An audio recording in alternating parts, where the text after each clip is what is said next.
Eu não acredito no que estou vendo, falou Eduardo parando na porta do escritório. Mas quando ele entrou, suas palavras ficaram presas na garganta. Clara, você está aí? Chamou o seu padrão Eduardo. Clara? A voz de Eduardo Montenegro saiu baixa, quase incrédula. Ele havia voltado mais cedo para casa naquela tarde silenciosa. Ao abrir a porta do escritório, esperava encontrar apenas o lugar vazio como sempre. Mas a cena diante dele o fez parar imediatamente. A luz da tarde atravessava da enorme janela, iluminando a cena inesperada diante dele. Sentada na cadeira do patrão, com os pés apoiados na mesa, estava Clara, a babá do pequeno Lucas. Ela havia adormecido de cansaço, enquanto o bebê estava aninhado em seus braços, alimentando-se tranquilamente e segurando o tecido de seu uniforme. A cena era tão silenciosa, tão delicada, que Eduardo nem conseguiu se mover. Durante anos ele havia se acostumado a ver funcionários apenas como parte da rotina da casa. Nunca imaginou que um momento tão humano pudesse acontecer ali, no seu próprio escritório. A jovem claramente havia adormecido de puro cansaço. Seus braços ainda protegiam o bebê instintivamente, como se mesmo dormindo continuasse cuidando dele. Naquele instante inesperado, algo quebrou dentro do milionário. Durante anos, ele ignorou cada funcionário daquela casa, tratando todos como parte da paisagem. Mas olhando para Clara, visivelmente exausta depois de um dia inteiro cuidando da casa e do bebê, algo começou a mudar dentro dele. Talvez aquela jovem mulher, que mal havia chegado à mansão, estivesse prestes a despertar algo que Eduardo Montenegro havia esquecido há muito tempo. A porta do escritório se abre devagar, e o som suave das dobradiças parece amplificado no silêncio absoluto daquela sala da mansão. Eduardo Montenegro para completamente. Os pés param, a respiração para. Por um instante, até o pensamento para. Diante dele, na grande cadeira de couro italiano cor de mogno que custou mais do que muitos brasileiros ganham em um ano, está Clara. Clara Andrade, a jovem babá contratada há apenas 3 semanas pela assistente pessoal dele, Dona Susana. Depois de uma triagem rígida que incluiu referências, entrevista dupla e verificação de antecedentes. Clara, com seus 26 anos, seus cabelos escuros presos de qualquer jeito num coque desmanchando. Seu uniforme levemente amassado de um dia inteiro de trabalho. Clara, que naquele momento não sabe de absolutamente nada porque está dormindo. E nos braços dela, encostado no peito dela como se aquele fosse o lugar mais seguro do mundo, dorme Lucas. Lucas Montenegro. 3 anos e 4 meses. Cabelos castanhos como os do pai, nariz pequeno como o da mãe que foi embora, mãozinhas minúsculas que naquele momento seguram com firmeza surpreendente a gola do uniforme da babá. O bebê não é mais exatamente um bebê. Já fala frases inteiras, já corre pelos corredores da mansão fazendo o barulho que Eduardo frequentemente pedia para conter. Mas ali, dormindo, Lucas parece ter voltado a ser pequeníssimo. Parece frágil. Parece real de um jeito que Eduardo raramente para notar. Os pés de Clara estão sobre a mesa. Esse detalhe chega à consciência de Eduardo com um atraso de alguns segundos, como se o cérebro precisasse processar primeiro a imagem como um todo antes de registrar os detalhes. Os pés dela, cobertos por meias brancas com um furo discreto no dedão do pé esquerdo, estão cruzados sobre a superfície de madeira nobre onde ele assina contratos, onde ele conduz videoconferências com investidores de 3 continentes, onde ele tomou as decisões mais importantes dos últimos 12 anos de sua vida. E Eduardo Montenegro, que em qualquer outro dia teria reagido a essa cena com uma frieza calculada e uma demissão sumária, não faz nada. Fica parado. Olha, comente abaixo de onde você está assistindo essa história. Adoro saber até onde nossas histórias chegam. Porque o que acontece dentro do peito de Eduardo naquele momento não tem nome fácil. Não é raiva, não é inconveniência. É algo que ele não experimenta há tanto tempo que quase não reconhece a sensação. É ternura. É a lembrança dolorosa de que existe um mundo além dos números, além das reuniões, além da gestão empresarial que consome cada hora de vigília que ele tem. É o rosto de Lucas dormindo tão tranquilo, tão completamente entregue àquele sono profundo de criança, que sabe que está segura, que empurra alguma coisa dentro de Eduardo para um lugar que ele havia trancado com chave há muitos anos. Ele recua um passo, devagar, sem fazer barulho. Apoia o ombro no batente da porta e continua olhando. E por 15 minutos, Eduardo Montenegro, um dos empresários mais influentes do setor imobiliário do país, dono de uma construtora que movimenta cifras de 8 dígitos por trimestre, homem que raramente passa mais de 3 minutos parado sem fazer alguma coisa produtiva, fica ali, parado, olhando para uma jovem que ele mal conhece segurar o seu filho como se fosse seu próprio tesouro. Quando Clara finalmente acorda, são quase 11 da noite. Ela pisca algumas vezes, desorientada. O escritório está iluminado apenas pela luminária de mesa que ela deve ter ligado quando veio buscar um livro para Lucas ler antes de dormir. Um ritual que Dona Susana lhe havia explicado na primeira semana. A luz dourada e quente, por um segundo, cria sombras suaves no rosto dela e no rosto do menino. E o que acontece a seguir, Eduardo nunca vai esquecer. O primeiro instinto dela não é o próprio constrangimento. É verificar Lucas. Ela olha para o menino antes de olhar para qualquer outra coisa. Verifica a respiração dele com uma atenção quase médica.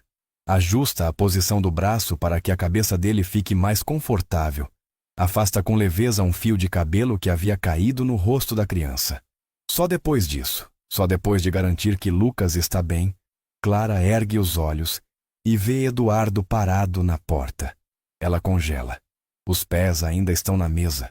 Ela percebe isso em seguida e os tira com um movimento brusco que acorda Lucas por meio segundo, antes que ele vire de lado nos braços dela e volte a dormir com aquela facilidade que só as crianças pequenas têm.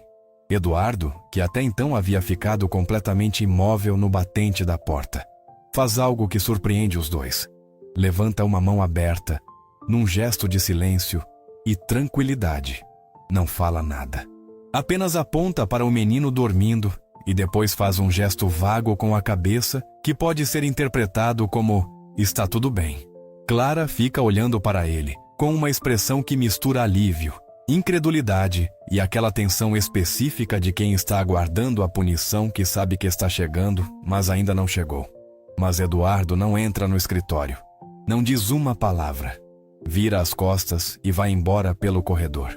E Clara fica sozinha com Lucas nos braços no escritório do patrão, sem entender absolutamente nada do que acabou de acontecer. Na manhã seguinte, o café da manhã na mansão Montenegro acontece como sempre acontece, com precisão. A cozinheira Rosária, uma mulher de 52 anos de Minas Gerais, que trabalha na casa há 8 anos e que Eduardo trata com a cordialidade distante que reserva para todos os funcionários, começa a preparação às 6h15. A mesa é posta às 7 em ponto. Suco de laranja espremido na hora, ovos mexidos no ponto exato, torradas na temperatura certa, fruta cortada, um café coado, forte, sem açúcar para Eduardo, achocolatado morno para Lucas. Eduardo desce às 7h02. Lucas chega às 7h15, puxado pela mão de Clara que tenta ao mesmo tempo conter a energia da criança, amarrar os próprios cabelos e não deixar o menino escorregar nas botinas que insiste em usar apesar do piso polido da mansão. Eduardo está lendo o jornal do dia ou fingindo ler quando eles entram. Não levanta os olhos de imediato. Rosária está de costas preparando mais torradas. Não há mais ninguém. Lucas solta a mão de Clara e corre para a cadeira alta ao lado do pai. Pai. Hoje eu tive um sonho com um dinossauro grandão que comia macarrão. O senhor sabe o que o dinossauro comia, pai? Macarrão. Pai. Eduardo abaixa o jornal. Olha para o filho. E pela segunda vez, em menos de 12 horas, algo que estava travado dentro dele se move levemente. Como uma porta que começou a enferrujar abre apenas uma fresta com uma força gentil. Macarrão é? Eduardo responde. E a voz dele sai mais suave do que o habitual. Que tipo de macarrão? Lucas considera a pergunta com toda a seriedade que seus 3 anos e 4 meses permitem. De queijo. O dinossauro gostava de macarrão de queijo, pai. Clara para na entrada da sala de jantar. Ela vinha entrar, pegar o Lucas, dar um bom dia ao patrão com o olhar no chão como havia aprendido que era esperado dela e voltar para as suas obrigações matinais. Mas a cena na sua frente a paralisa por um segundo. Eduardo está falando com Lucas. Não de um jeito mecânico, daquele jeito que ela havia observado nas primeiras semanas e que parecia mais uma obrigação do que uma escolha. Está falando de verdade. Está presente. Bom dia, Sr. Montenegro, Clara diz, e sua voz sai mais segura do que ela esperava. Eduardo levanta os olhos. Há uma pausa de talvez 2 segundos que parece maior do que é. Bom dia, Clara, ele responde. E então, com a naturalidade inesperada de alguém que tomou uma decisão durante a madrugada e está apenas executando-a. Sente-se. Rosária, um café para a Clara também. Rosária vira de um jeito que Clara pode jurar que é a versão não verbal de o quê? Mas a cozinheira não diz nada. Pega uma segunda xícara. Serve o café. Clara senta. E o café da manhã acontece, pela primeira vez desde que ela chegou àquela casa, com 3 pessoas em volta da mesa, ao invés de 1 ou 2 alternando turnos. Eduardo Montenegro não havia nascido frio. Isso é importante entender, porque a narrativa fácil, a que as pessoas que o conhecem superficialmente constroem, é a de um homem que sempre foi assim, calculado, distante, eficiente como uma máquina de fazer dinheiro. A narrativa fácil ignora os 22 anos que vieram antes do Eduardo empresário. Ignora o menino do interior do Paraná, filho de um mecânico e de uma professora, que cresceu sabendo que dinheiro era aquela coisa que fazia falta no fim do mês, mas que podia ser compensada com outras coisas, com jantares demorados, com histórias contadas no alpendre depois do jantar, com a sensação de que as pessoas ao redor eram vistas, eram conhecidas, eram reais. Eduardo chegou a São Paulo aos 22 anos com uma mochila, uma bolsa de estudos parcial para engenharia civil e a determinação de quem não tem plano B. Trabalhou em obra durante 2 anos enquanto estudava. Dormiu em república. Comeu o que podia. E em algum momento entre a graduação e o primeiro financiamento imobiliário que conseguiu convencer um banco a aprovar, Eduardo havia feito uma troca silenciosa da qual nunca tomou consciência plena. Havia trocado a presença pela produtividade, a atenção pelas metas, o calor pelas margens de lucro. Não foi uma decisão, foi uma erosão, lenta, gradual, invisível. Adriana havia notado antes dele. Adriana Cavalcante Montenegro, a mãe de Lucas, havia dito durante a gravidez que Eduardo estava mudando de um jeito que assustava. Você está virando uma versão corporativa de você mesmo, ela havia dito numa noite. E a frase havia caído entre eles como um objeto pesado num quarto silencioso. Eduardo havia respondido que estava trabalhando para garantir o futuro da família. Adriana havia dito que a família precisava do presente também. Eles não tinham resolvido aquela conversa. Lucas nasceu. Os meses passaram. Adriana esperou por uma versão de Eduardo que ela havia conhecido e que parecia estar sumindo cada vez mais dentro de reuniões, de viagens, de estratégias de investimento e de posicionamento de mercado. 1 ano após o nascimento do filho, num sábado de manhã em que Eduardo havia chegado de uma viagem para Brasília e Lucas havia dado os primeiros passos justamente naquela tarde, Adriana disse que ia visitar a irmã em Florianópolis por 2 semanas para pensar. Não voltou. Não da forma que Eduardo esperava, pelo menos. Voltou para buscar as malas. Voltou para sentar com ele numa conversa de 2 horas que ele nunca conseguiu descrever para ninguém, sem sentir aquela pressão estranha no peito, que não era exatamente tristeza, mas que morava no mesmo bairro dela. Voltou para dizer que amava o filho e que seria sempre presente na vida de Lucas, mas que não conseguia mais ser a pessoa que ficava esperando que Eduardo lembrasse que ela existia. A guarda ficou com Eduardo por circunstâncias práticas. Adriana foi trabalhar fora do país, uma oportunidade que ela havia esperado por anos e que havia chegado exatamente quando o casamento estava terminando, com aquela ironia que a vida às vezes pratica. Lucas ficou. Adriana ligava todas as semanas, mandava presentes, planejava visitas. Estava presente de longe, da forma mais intensa que conseguia. Mas Lucas crescia. E Eduardo não sabia, honestamente não sabia, como ser pai de um modo que fosse além de garantir que todas as necessidades materiais de Lucas estivessem satisfeitas. A mansão era segura. A escola era a melhor da cidade. A alimentação era supervisionada por uma nutricionista. O plano de saúde premium cobria qualquer eventualidade médica. Havia uma lista de funcionários inteiramente dedicados ao bem-estar do menino. Mas Eduardo raramente estava presente. Raramente era ele. E Lucas, com aquela inteligência emocional intacta que as crianças pequenas têm, antes que o mundo a complique, havia aprendido cedo que o pai existia na casa de um jeito parecido com o jeito que a mobília existia. Sempre lá, imponente, mas não exatamente disponível para abraço. Clara havia notado isso na primeira semana. Clara Andrade não havia chegado àquela vaga por acaso, embora a dona Susana e o processo seletivo formal fizessem parecer que sim. Ela havia chegado por necessidade. Necessidade do tipo que não deixa muita escolha. O tipo que tem nome e endereço e prazo de vencimento. A necessidade tinha o nome de Dona Teresa Andrade, mãe de Clara, que havia descoberto um problema cardíaco sério no início do ano e que precisava de um procedimento que o plano de saúde básico que ela tinha, o plano mais simples possível, o plano que era o que dava para pagar, não cobria de forma adequada. O procedimento cobria a recuperação, os medicamentos contínuos, as consultas de acompanhamento com o especialista que o médico havia indicado. Não cobriam. Clara havia calculado. Tinha feito as contas no verso de uma conta de luz, porque era o papel que estava disponível quando a necessidade de fazer as contas chegou com urgência numa tarde de terça. Havia olhado para os números e havia entendido que o salário que recebia no emprego anterior, num berçário particular razoável, mas não extraordinário, não ia dar, não ia chegar, não mesmo que ela cortasse tudo o que era possível cortar. A vaga na casa dos Montenegro pagava o dobro. Mais do que o dobro, na verdade, porque incluía alojamento na suíte de funcionários do terceiro andar e 3 refeições por dia, o que tornava as despesas pessoais de Clara quase inexistentes e fazia com que praticamente todo o salário pudesse ir para a conta da mãe, para os medicamentos, para o especialista com o jaleco caro e o consultório com design de interiores que claramente indicava uma conta corrente muito saudável.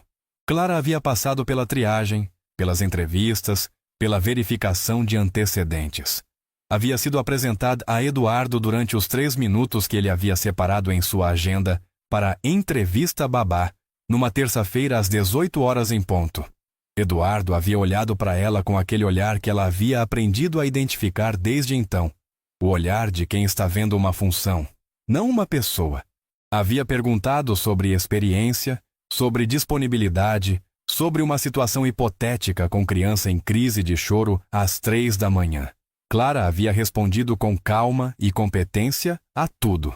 Eduardo havia dito que a dona Susana entraria em contato. A dona Susana entrou em contato no dia seguinte.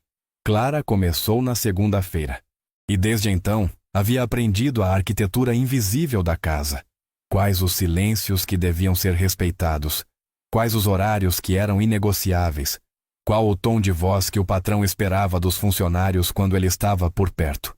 Havia aprendido que Lucas era um menino carinhoso, com uma necessidade visível de atenção que não estava sendo totalmente preenchida, e que isso a afetava de um jeito pessoal que ela não havia antecipado quando aceitou o emprego. Havia aprendido que era possível gostar muito de uma criança que não era sua, e havia aprendido que era preciso ter muito cuidado com essa fronteira, porque as fronteiras desse tipo, quando borradas, machucam todo mundo. Mas naquela manhã do café da manhã, com 3 pessoas na mesa, com o macarrão do dinossauro e a xícara de café que ninguém havia pedido sua opinião para servir, Clara sentiu que alguma coisa havia mudado na casa. Não sabia o quê, não sabia se era bom, mas havia mudado. A semana que se seguiu àquela noite do escritório foi estranha de um modo que Clara levou dias para conseguir nomear. Não foi dramatic. Não houve conversas profundas nem revelações bombásticas. Foi mais sutil do que isso. Foi o tipo de mudança que você só percebe quando para e olha para trás e compara com o que era antes. Eduardo passou a aparecer no café da manhã. Não todos os dias. 3 vezes na primeira semana, 4 na segunda. Mas aparecia, sentava. Algumas vezes olhava ao celular mais do que Lucas. E Clara observava o menino tentar prender a atenção do pai com histórias cada vez mais elaboradas sobre dinossauros e sobre um colega da escola que havia trazido um carrinho de metal que fazia barulho de verdade. Outras vezes Eduardo deixava o celular de lado e escutava. Nessas vezes, Lucas ficava mais brilhante. Era visível, da forma mais direta e sem mediação possível. O menino ficava mais brilhante quando o pai estava presente de verdade. Clara registrava essas coisas sem querer. Era parte da natureza dela, essa atenção aos detalhes emocionais das situações. Sua mãe sempre dizia que ela havia nascido com um radar calibrado para o que não estava sendo dito. Não era dom. Era treinamento dos anos de crescer numa família em que as coisas importantes raramente eram ditas em voz alta e precisavam ser lidas nas entrelinhas, nas pausas, nas tensões que apareciam na mesa do jantar, como convidados não chamados. O que Clara via em Eduardo era um homem tentando. Tentando de um jeito desajeitado, sem muito vocabulário para o exercício que estava fazendo.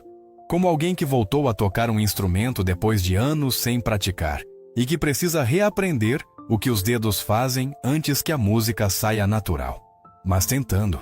E Lucas respondia: crianças são, nesse sentido, os parceiros mais generosos do mundo.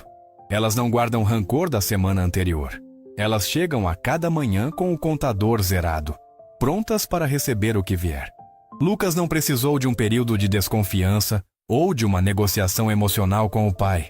Bastou que o pai aparecesse de verdade algumas vezes para que Lucas começasse a esperar por isso. Para que Lucas acordasse e antes mesmo de chegar à escada perguntasse: Clara, hoje o pai vai tomar café com a gente. E Clara, que não sabia a resposta, dizia sempre: vamos ver, amor. Numa quinta-feira à tarde, Eduardo passou pelo quarto de brinquedos de Lucas, quando Clara e o menino estavam montando um quebra-cabeça enorme no chão. Era um quebra-cabeça de 80 peças com o mapa do Brasil. Um presente de Adriana mandado dos Estados Unidos, e Lucas estava particularmente frustrado com a região norte, porque as peças do Pará e do Amazonas eram quase da mesma cor e não paravam de se confundir. Eduardo parou na porta. Clara o viu primeiro. Manteve o olhar no quebra-cabeça. Lucas não havia percebido. Essa daqui é o Pará, Lucas, ela disse, mostrando a peça. Olha a forma. Ela é mais arredondada nesse canto. Mas elas parecem igual. Lucas protestou com toda a urgência dos seus 3 anos. Não são iguais. Essa tem um cantinho que vai assim, olha. Eduardo entrou no quarto. Posso ajudar? Ele perguntou. Lucas levantou os olhos. E o que aconteceu no rosto do menino naquele momento foi a coisa mais simples e mais devastadora do mundo. Alegria pura. Alegria sem filtro, sem cautela, sem a camada de proteção que os adultos desenvolvem para não parecerem precisados demais. Simplesmente, alegria. Pai. O pai quer montar o quebra-cabeça. Clara, o pai vai montar com a gente. Eduardo sentou no chão, no terno que custava mais do que o aluguel do apartamento onde a mãe de Clara morava, com os sapatos de couro italiano que ele usava para reuniões com investidores. Eduardo Montenegro sentou no chão do quarto de brinquedos do filho e pegou uma peça do quebra-cabeça. E os 3 ficaram lá por 45 minutos montando o mapa do Brasil, com Lucas dando ordens erradas e corrigindo as próprias ordens, e Eduardo seguindo as orientações de Clara sobre quais peças iam onde com uma humildade silenciosa que ela não havia esperado dele.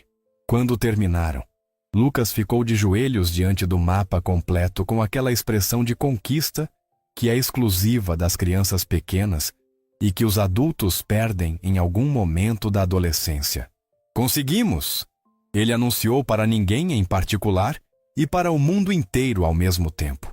Eduardo olhou para o filho e então olhou para Clara com um olhar que ela não soube decifrar completamente, mas que continha algo que parecia gratidão. Não o tipo de gratidão de patrão para funcionário que executa bem o trabalho. O outro tipo, o tipo mais difícil de admitir. A situação com Dona Marisa começou 3 semanas depois. Dona Marisa Guimarães era a tia de Eduardo, irmã mais velha de seu pai falecido, e representava na família Montenegro uma espécie de instituição inevitável, presente em todos os eventos, detentora de uma memória prodigiosa para os erros dos outros, e convicta com toda a intensidade de seus 68 anos, bem vividos, de que sabia o que era melhor para todo mundo, especialmente para o sobrinho rico e para o neto de criação que ela nunca havia parado de considerar seu também. Dona Marisa chegou à mansão numa sexta-feira com malas que sugeriam uma visita de pelo menos 2 semanas e com opiniões que sugeriam que ela havia passado o tempo da viagem afinando-as para o ponto máximo de precisão. Ela viu Clara no primeiro dia. A expressão de Dona Marisa quando avaliava as pessoas que considerava abaixo da sua posição social era uma obra de arquitetura facial, construída com camadas, começando com um olhar vagaroso de cima para baixo, que levantava o inventário completo da pessoa em questão, passando por um leve franzir de sobrancelhas, que indicava que o inventário havia decepcionado, e terminando num sorriso que era cordial apenas nos seus componentes mais básicos e externos. Essa expressão ela aplicou em Clara no instante em que as duas foram apresentadas por Dona Susana no corredor do primeiro andar. "Ah, a babá nova", Dona Marisa disse, com uma ênfase no "nova", que claramente não tinha nada a ver com tempo de serviço. A moça anterior era mais experiente, não era? Aquela mulher robusta, de São Paulo mesmo. A Neide ficou na outra família. Dona Susana explicou com a diplomacia de quem pratica esse tipo de tradução há anos. "Pois é", Dona Marisa disse, olhando para Clara de um modo que acabava a conversa, antes que Clara tivesse dito qualquer coisa além de "prazer, senhora". Lucas havia fugido para os braços de Clara, assim que viu a tia-avó chegando, e esse detalhe não passou despercebido por Dona Marisa, que havia notado e arquivado como mais uma prova de uma teoria que ela já havia formulado antes de chegar, que essa babá jovem demais havia cruzado alguma fronteira que não devia ser cruzada. Ela levantou o assunto com Eduardo na noite de sexta, depois que Lucas havia ido dormir. Eduardo estava no estudo com uma taça de vinho e um relatório financeiro sobre um novo empreendimento residencial no interior de São Paulo, um projeto de automação residencial que o sócio havia mandado para aprovação. A batida de Dona Marisa na porta era o tipo que pede permissão apenas como formalidade, porque a porta já está abrindo enquanto a mão bate. Eduardo levantou os olhos. "Precisamos conversar sobre a situação", Dona Marisa disse, sentando-se sem ser convidada na cadeira em frente à mesa, que era a mesma cadeira onde Clara havia dormido aquela noite. "Que situação?" Eduardo perguntou com o tom de quem já sabe que a conversa que se segue vai exigir paciência. "A moça?" Dona Marisa disse. "A babá. Eduardo, eu observei hoje a dinâmica dessa casa e me preocupei. O Lucas está muito apegado a ela. Muito. Não é saudável esse nível de apego a uma funcionária." Eduardo pousou o relatório. "Lucas tem apego a Clara porque ela é boa no trabalho dela. Não é isso que estou dizendo. Estou dizendo que a criança chora quando a mulher sai do quarto. Que ao invés de correr para o pai quando chegou em casa, foi para os braços dela. Isso não é normal, Eduardo. Isso é um sintoma." "Sintoma de quê, tia?" A pausa de Dona Marisa tinha o peso calculado de quem guarda-fia a frase principal para o momento de maior impacto. "De ausência, Eduardo. Da ausência do pai." O silêncio que se seguiu foi o tipo que enche o espaço disponível completamente. Eduardo olhou para a tia, e pela primeira vez em muitos anos, em vez de responder com a frieza eficiente que costumava usar para encerrar conversas que não queria ter, ele ficou quieto. Pensou. Deixou que aquela palavra, ausência, ficasse ali na sala com ele sem tentar varrê-la para debaixo do tapete imediatamente. "Eu sei", ele disse por fim. Dona Marisa piscou. Claramente não era a resposta que esperava. "Sei que fui ausente. Estou tentando mudar isso." Dona Marisa recalibrou. "Ótimo. Mas a solução não é uma babá jovem que claramente está preenchendo um papel que não é o dela. Clara faz exatamente o trabalho dela, tia. Eduardo. Tia Marisa. Eles se olharam. E então Dona Marisa fez o que as tias do tipo Dona Marisa fazem quando a conversa não vai para o lado que planejaram. Mudou de ângulo. Você sabe de onde ela vem?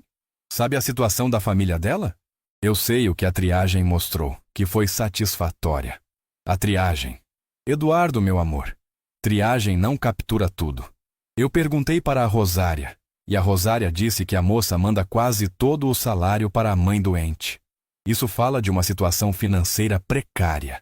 Pessoas em situações financeiras precárias às vezes tomam decisões que... Eduardo interrompeu, e a voz havia ficado levemente mais fria. Dona Marisa ouviu o sinal de alerta no tom dele e ajustou a trajetória pela terceira vez. Estou preocupada com o Lucas. Apenas isso. O menino precisa de estabilidade. Precisa de limites claros. E a situação atual não me parece ter limites claros.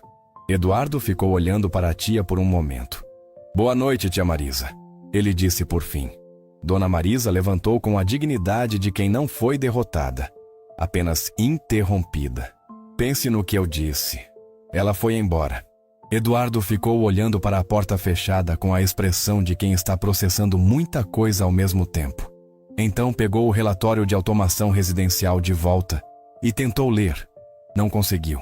As palavras estavam na página, mas o pensamento estava em outro lugar, fazendo perguntas que eram incômodas, exatamente porque não tinham respostas fáceis. Clara soube que alguma coisa havia acontecido no sábado de manhã. Não porque alguém dissesse. Não porque houvesse qualquer mudança visível na rotina. Mas o radar que sua mãe sempre descreveu estava funcionando na frequência certa. E o que Clara captava era uma tensão nova no ar da mansão, uma espécie de eletricidade estática que não estava ali na semana anterior. Dona Marisa, ela havia aprendido nas primeiras horas, era o tipo de presença que muda a atmosfera de um ambiente. Não era uma mulher ruim, Clara havia concluído com a fairness, que tentava aplicar a todas as pessoas. Era uma mulher que amava Eduardo e Lucas com um amor genuíno, mas que expressava esse amor de maneiras que incluíam um controle bastante robusto sobre o que ela julgava melhor para eles. E o julgamento de Dona Marisa sobre Clara era visível sem precisar de palavras. Clara havia passado por situações assim antes. A vida de quem ocupa posições de serviço em casas de padrão elevado é, em boa medida, uma navegação constante entre a necessidade de ser invisível o suficiente para não incomodar e visível o suficiente para fazer o trabalho. É uma arte de equilíbrio que consome energia silenciosamente e que deixa marcas que as pessoas que nunca precisaram praticá-la raramente conseguem imaginar. Ela sabia o que Dona Marisa via quando olhava para ela. Uma jovem de origem simples, de família com dificuldades financeiras, num emprego que pagava bem demais para o nível de experiência formal que tinha. Uma jovem que havia ganho a confiança de uma criança que era vulnerável. Uma variável de risco. Clara sabia isso. Aceitava que era uma leitura que algumas pessoas fariam. Não podia controlá-la. O que podia controlar era o trabalho.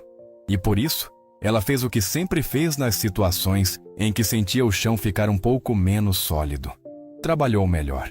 Foi mais pontual, se for isso era possível. Manteve o quarto de Lucas ainda mais organizado.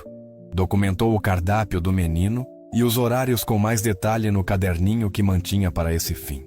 Sorriu para Dona Marisa nos corredores com a cordialidade genuína, porque Clara havia aprendido que a cordialidade genuína era mais sustentável do que a fingida e porque, no fundo, entendia de onde vinha a preocupação da mulher.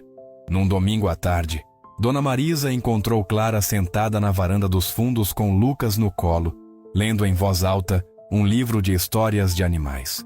Era um livro de capa dura com ilustrações grandes e coloridas que a biblioteca do menino tinha em abundância, mas aquele em específico era um que Lucas havia escolhido pedindo a Clara que lesse a história do elefante que tinha medo de rato, pela que Clara havia perdido a conta de quantas vezes já. Dona Marisa parou perto da porta de vidro que dava para a varanda, sem entrar. Observou. Lucas estava completamente absorto na história, interrompendo Clara a cada 2 parágrafos para fazer comentários, Mas por que o elefante tem medo, Clara? O elefante é muito grande. Clara, se eu fosse o rato, eu não ficava perto do elefante, não. Que perigo, né, Clara? Clara respondia a cada comentário com uma atenção que não era performática, era genuína, porque ela havia aprendido que Lucas pensava melhor quando se sentia escutado, e que as perguntas que pareciam mais simples às vezes levavam às mais interessantes. Dona Marisa ficou ali por um bom tempo. Quando voltou para dentro, ela não disse nada para ninguém, mas o franzir de sobrancelhas havia diminuído levemente de intensidade. Foi numa terça-feira da segunda semana de visita de Dona Marisa que a situação chegou ao ponto de crise. Eduardo havia chegado mais cedo do que o habitual de uma reunião sobre um consórcio imobiliário que havia terminado antes do previsto, e estava subindo a escada quando ouviu vozes no corredor do segundo andar. Uma das vozes era de Dona Marisa, a outra era de Clara. Ele parou no meio da escada. Não era uma discussão exatamente.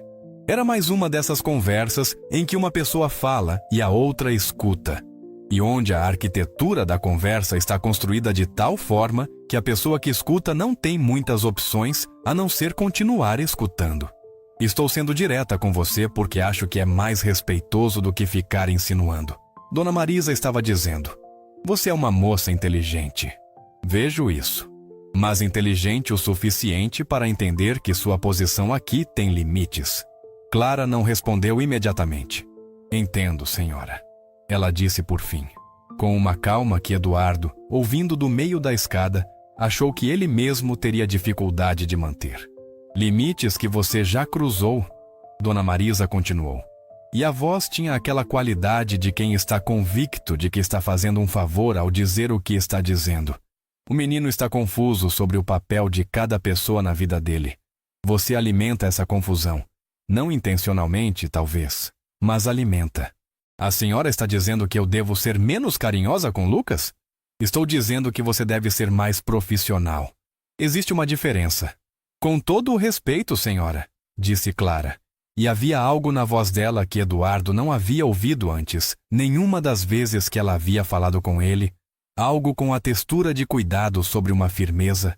Eu discordo que atenção e afeto de um cuidador sejam o oposto de profissionalismo. Na minha experiência, são parte dele. Dona Marisa fez uma pequena pausa. Sua experiência é limitada, moça. Pode ser, mas o Lucas é uma criança que precisa de muito afeto, e eu faço questão de dar esse afeto enquanto for minha responsabilidade cuidar dele. Se o senhor Montenegro achar que isso é um problema, vou respeitar a decisão dele. Eduardo subiu o restante da escada. Quando dobrou o corredor, viu as duas mulheres de frente, uma para a outra. Dona Marisa, com aquela postura que ela mantinha mesmo nas conversas difíceis, ereta e composta. Clara, com os braços ligeiramente cruzados na frente do corpo. Não de um modo fechado, mas de um modo que lembrava alguém que aprendeu a se segurar quando precisa. As duas o viram ao mesmo tempo. Boa tarde, Eduardo disse, com uma normalidade que não era displicência, mas sim escolha deliberada. Eduardo, disse Dona Marisa, começando a construir alguma coisa.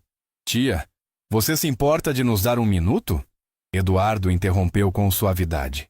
Dona Marisa olhou para o sobrinho, olhou para Clara, e então fez algo que Eduardo raramente havia visto ela fazer. Cedeu sem elaboração. Não disse nada, deu a volta e foi embora pelo corredor. Eduardo olhou para Clara. Ela estava olhando para ele com aquela expressão que ele havia começado a reconhecer. Atenta, sem ansiedade, mas também sem fingir que estava tudo bem quando não estava. Você está bem? Ele perguntou. A pergunta foi simples, e a simplicidade dela pareceu pegar Clara um pouco de surpresa. Estou bem, senhor Montenegro, ela disse. Me desculpe se a situação criou algum problema. Não criou nenhum problema. Pausa. O que você disse para a minha tia sobre o afeto e o profissionalismo, disse Eduardo. Você acredita nisso? Clara manteve o contato visual. Acredito. Eduardo assentiu lentamente. Então, continue fazendo o que você está fazendo. E foi embora pelo corredor sem adicionar nada mais. Clara ficou sozinha no corredor por um momento, olhando para o espaço onde ele havia estado. tentando entender o que havia acabado de acontecer. O que havia acontecido, ela entenderia apenas gradualmente. Era que Eduardo havia tomado uma posição. Uma posição pequena, expressa em poucas palavras, sem teatro, mas uma posição. E no universo daquela mansão, onde as posições eram frequentemente expressas por omissão, e onde o silêncio do patrão era a norma que estruturava todas as dinâmicas, essa pequena tomada de posição tinha o peso de alguma coisa muito maior do que as palavras em si. Dona Marisa não trouxe o assunto de volta com Eduardo. Mas ela também, de um modo que ninguém na casa nomeou, mas que todos os que moravam ali e eram atentos o suficiente perceberam, começou a observar Clara de forma diferente. Menos como uma ameaça a ser gerenciada, mais como um fenômeno a ser entendido. Ela passou a aparecer mais frequentemente nos lugares onde Clara e Lucas estavam. E porque Clara continuou sendo exatamente o que era, porque não havia uma performance a manter, mas apenas uma forma de ser que era consistente, independente de quem estava olhando, Dona Marisa começou a ver o que Eduardo havia começado a ver semanas antes. Via Lucas crescer. Via uma criança que havia chegado na vida de Clara com aquela necessidade silenciosa das crianças que querem mais do que recebem e que estava florescendo de formas concretas e visíveis. Dormia melhor, tinha menos crises. Havia começado a fazer amigos na escola com mais facilidade, porque Clara havia trabalhado com ele nos meses anteriores, as habilidades sociais básicas com a paciência de uma professora e o calor de uma pessoa que genuinamente gostava daquela criança. Via também que Clara era discreta de uma forma que Dona Marisa havia interpretado inicialmente como esconder alguma coisa, mas que era, na verdade, simplesmente respeito pelos limites. Clara não fazia da sua vida pessoal assunto de conversa na casa. Não pedia nada além do acordado. Não ocupava mais espaço do que o necessário. Mas num sábado de chuva, quando Rosária estava de folga e a cozinha estava inusualmente silenciosa, e Dona Marisa foi buscar um copo d'água e encontrou Clara no telefone falando baixo com alguém, Dona Marisa ouviu sem querer o suficiente para entender que a conversa era com a mãe. Ouviu o cuidado com que Clara descrevia os resultados do último exame, a forma como transformava números médicos em linguagem que uma mulher sem formação na área podia entender e processar sem entrar em pânico. Ouviu Clara dizer, com uma firmeza gentil, que era claramente o tom que ela havia desenvolvido para aquelas conversas. Mãe, vai dar tudo certo, eu estou cuidando. Dona Marisa pegou o copo d'água e saiu da cozinha. No corredor, ela ficou parada por um momento. Depois foi buscar Eduardo. Eduardo estava no estudo quando a tia bateu. Desta vez a batida tinha uma qualidade diferente. Menos assertiva, mais hesitante. Pode entrar. Dona Marisa entrou. Sentou na mesma cadeira de antes. Ficou em silêncio por um momento que Eduardo deixou ser. Acho que fui injusta com a moça, ela disse por fim. Eduardo pousou o que estava lendo. Você quer dizer Clara? Quero dizer Clara. Sim? Eduardo, Você sabe que eu me preocupo. Desde que a Adriana foi embora, me preocupo com o Lucas. Com você. E quando vejo uma situação que parece que pode se complicar, Você protege, Eduardo disse sem julgamento. Pois é, mas talvez desta vez eu estava protegendo da coisa errada. Eduardo olhou para a tia. O que mudou? A tia fez um gesto vago. Nada mudou. Fui prestar atenção, é tudo. E o que eu vi foi uma moça que trabalha com uma integridade que eu subestimei porque estava olhando para o que ela parecia ser em vez de para o que ela é. Eduardo ficou em silêncio por um momento. E o que ela é, tia? Dona Marisa levantou, com a postura de sempre, mas com algo na expressão que era diferente. Alguém que está cuidando do seu filho de um jeito que você não estava conseguindo fazer sozinho, Eduardo. E que está fazendo isso porque é quem ela é, não porque quer alguma coisa em troca disso. Ela foi para a porta. Pense nisso. E saiu. A segunda conversa que Eduardo e Clara tiveram a sós aconteceu por acidente, como as conversas que importam frequentemente acontecem. Era uma quinta-feira. Dona Marisa havia saído com Dona Susana para fazer compras, o que era uma combinação que Eduardo achava levemente perigosa para o orçamento da casa, mas que não tinha energia para conter. Lucas estava dormindo à sesta da tarde. Rosária havia saído mais cedo com um mal-estar, que ela garantiu que não era nada grave, mas que Eduardo olhou e achou que merecia pelo menos um dia de descanso, porque Rosária tinha a tendência de minimizar as próprias dores com uma eficiência que ele havia aprendido a não levar ao pé da letra ao longo de 8 anos. Eduardo estava na cozinha tentando fazer um café.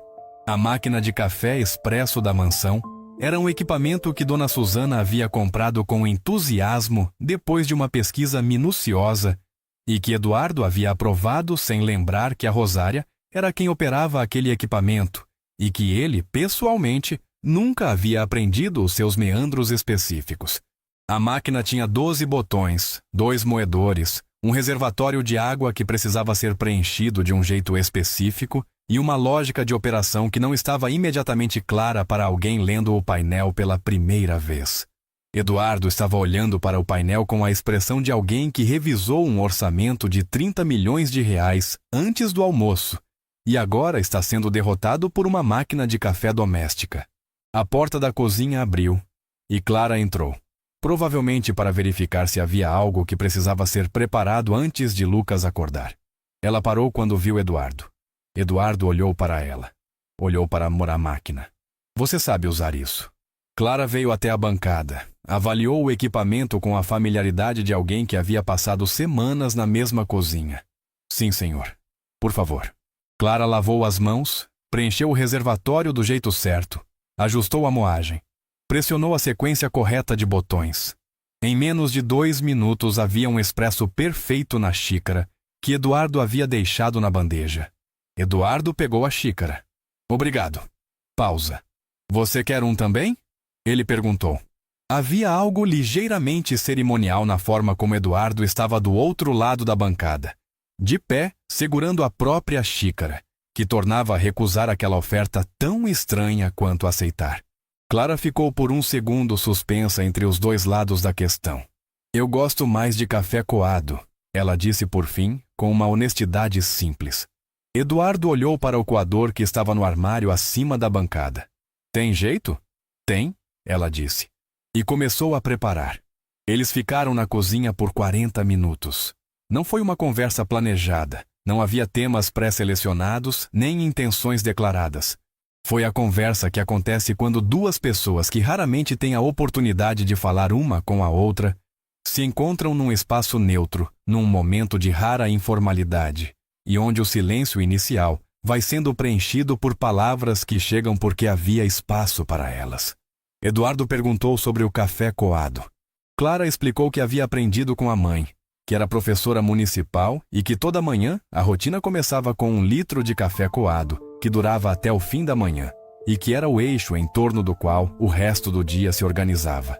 Eduardo disse que o pai também tomava café coado, que havia crescido com o cheiro, e que em algum momento da vida adulta havia substituído por expresso porque era o que os ambientes que frequentava ofereciam. Você gosta mais do expresso? Clara perguntou, com a curiosidade direta de quem realmente quer saber. Eduardo pensou na pergunta de um jeito que sugeria que nunca havia parado para considerar ela. Não, ele disse por fim. Não gosto mais. Há uma qualidade específica nesse tipo de descoberta pequena que, feita em voz alta, na presença de outra pessoa, tem um peso diferente do que teria se ficasse apenas no pensamento. Eduardo ficou olhando para a xícara de expresso que havia pedido por hábito, por automação, pelo mesmo mecanismo que o fazia fazer tantas outras coisas, porque era o que se fazia naquele contexto, não porque era o que queria. Depois disso, eles falaram sobre Lucas. Eduardo perguntou com uma abertura que ele mesmo parecia levemente surpreso de estar exibindo, como havia sido a semana do menino na escola.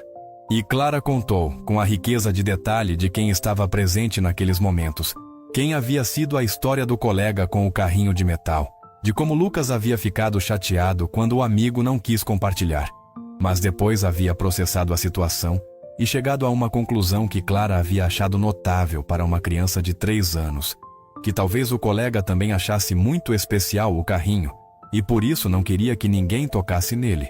Assim como Lucas tinha um urso de Biltatner, pelúcia que não emprestava para ninguém. Eduardo ouviu isso e ficou quieto por um momento. Ele disse isso? Perguntou. Disse? Com todas as palavras, mais ou menos. Levou um tempo para chegar lá, mas chegou. Eduardo olhou para o espaço acima da bancada com a expressão de alguém revendo uma premissa. Eu não sabia que ele era capaz disso. Não é óbvio, concordou Clara com gentileza. Ele tem muita coisa acontecendo dentro dele que ele ainda não sabe como expressar diretamente. Mas está lá. Como você sabe o que está lá se ele não expressa diretamente? Clara considerou a pergunta. Presto atenção no que ele brinca, respondeu. No que ele repete. Nas histórias que ele escolhe quando vai escolher um livro. Tem uma história que ele pede toda semana. A do elefante com medo de rato. E no começo eu achei que era só porque era engraçada. Mas depois percebi que o que ele mais gosta é da parte em que o elefante descobre que o medo era desnecessário. Ele sempre ri nessa parte. Sempre. E eu acho que isso fala alguma coisa sobre como ele processa o mundo. Eduardo ficou olhando para ela. Havia algo na expressão dele que Clara não conseguiu nomear completamente. Não era a expressão que ele tinha nas reuniões, aquela atenção calculada que processava a informação e simulava implicações em tempo real. Era algo mais parecido com a expressão que as pessoas têm quando ouvem alguma coisa que sabiam de alguma forma, mas nunca havia sido dito em voz alta. Você pensa muito sobre ele, Eduardo disse. Não era uma pergunta. Penso, ela confirmou. É impossível não pensar. Ele é uma criança muito presente, sabe? Está sempre muito ali, muito inteiro em tudo que faz. Você está com ele e ele está completamente com você. Eduardo ficou em silêncio por um momento. Diferente de mim. Clara não respondeu imediatamente. Era um daqueles momentos em que a resposta certa podia ser o silêncio, podia ser a confirmação, podia ser a redirecionar gentil, e escolher errado significava fechar uma abertura que havia custado muita coisa para aparecer. Você está aprendendo a estar com ele, ela disse por fim. E ele está vendo isso. Como você sabe que ele está vendo? Porque no café da manhã de quarta-feira, quando você sentou com ele e ouviu a história toda do dinossauro até o fim, incluindo a parte sobre o tipo de macarrão preferido, ele foi dormir naquela noite dizendo que o pai era seu melhor amigo. Eduardo pousou a xícara de expresso que havia ficado pela metade. Ele disse isso? Para o urso de pelúcia. Mas disse.